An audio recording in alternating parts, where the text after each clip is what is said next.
Angela, thank you for inviting us here down to the Butterfly Effect. I think we've followed you from, well, when have we followed you? From beginnings at David Livingstone House? Yeah, we started at David Livingstone. We was just doing the Tuesday morning support group, 11 till 1, then the meditation in the evening. Then we got bigger and bigger. Then we managed to get at Parringdon, the cabin there. So then we was open pretty much daily there, but just for small chunks. Then we quickly outgrew that within a year. Then we took on the bungalow, the derelict bungalow, which in hindsight was probably a bit silly. Because there were people would have said, when you took on a derelict caretaker's bungalow, old Latin bush school, thinking, and now, Angela, what are you going to do? Yeah, well, that was my husband's exact words. Well, with a bit more oomph to it. But yeah, he did call me stupid and there was other choice words there. But yeah, in hindsight, we probably was a bit hasty taking it on. But thankfully, as everybody knows, we got DIY SOS involved. But hearing some of the stories that happened whilst I was doing the build, we would have quickly run out of money and would have had to pull the plug. So we're very grateful for what we've been given. So yeah, thank you everyone. And this is fantastic, isn't it? What a place, what a sanctuary that the here is now. And on a Tuesday morning, very busy. Yeah, and it's not even 11 o'clock. Quickly looking at our clock, we actually open at 11. So yeah, you can imagine what it's like come 11:30. It's very busy, which is great. It's really great.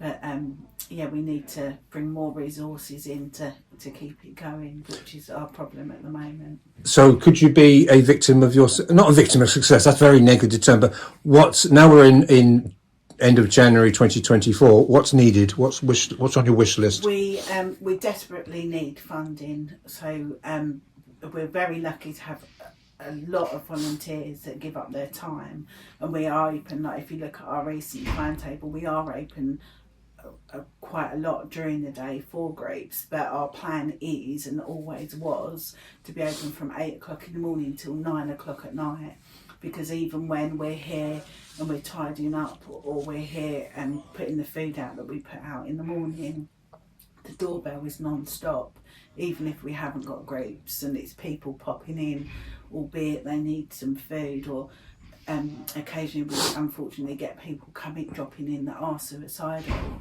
so we can't then turn around and say, oh sorry, we're not open.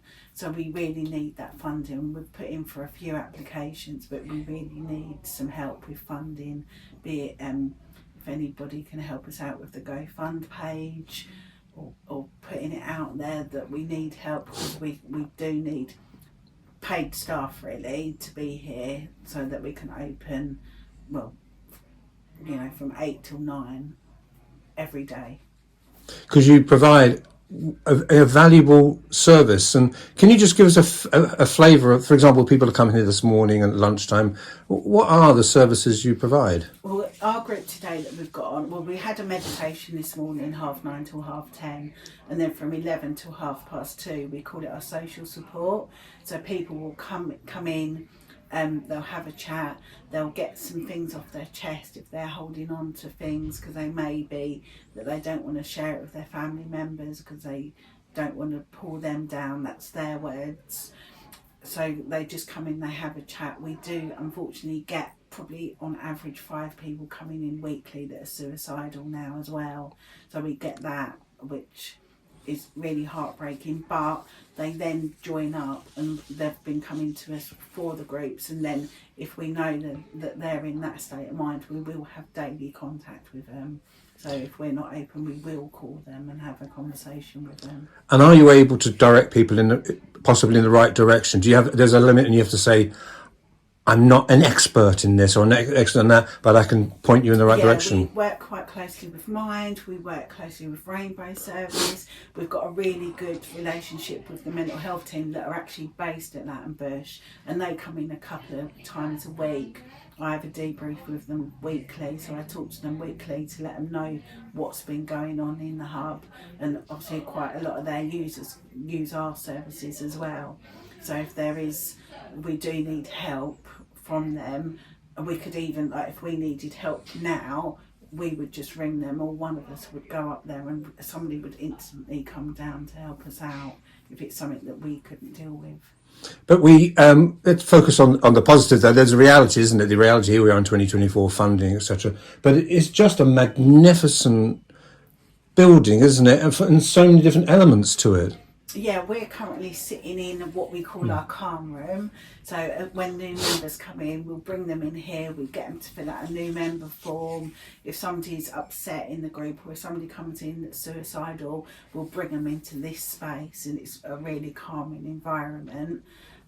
We have next door is our activity room, so that's where we have our craft.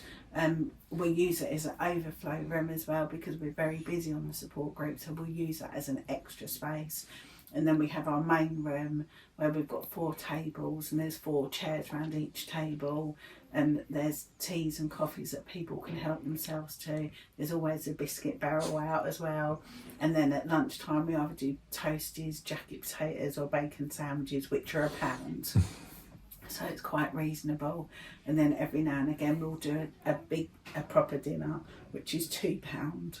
And we opened Christmas Day last year as well, so if people are lonely or haven't got any family, people were able to come in and spend Christmas with us. And a little bit outside, which might be a little bit chilly just now, but that's going to be when there's a greenhouse, isn't it? It's going to be fantastic come summer. Yeah, we've got the allotment out there, so we're going to be growing veg, which then we'll then cook, and then we'll use that to feed people.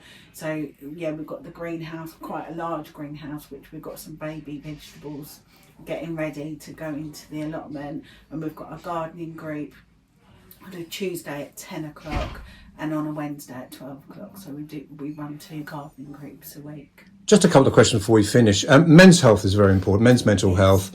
I did a piece last week with the Men's Shed, who developed a changing room up in Rectory Field near the 3 Horseshoes.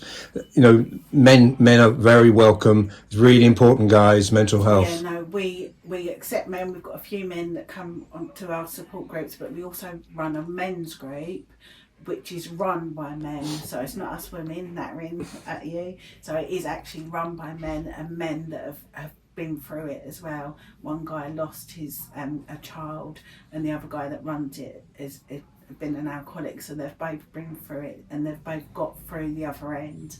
And they're on the 2nd and the 4th Wednesday of every month, and that starts at 7 o'clock. But you must be so delighted, but you're very positive. Lots of challenges for the future. Yeah, well, we've been through challenges and we've got this far. So if we can do this, we can do anything. So yeah, we're here for the foreseeable. So yeah, watch this space.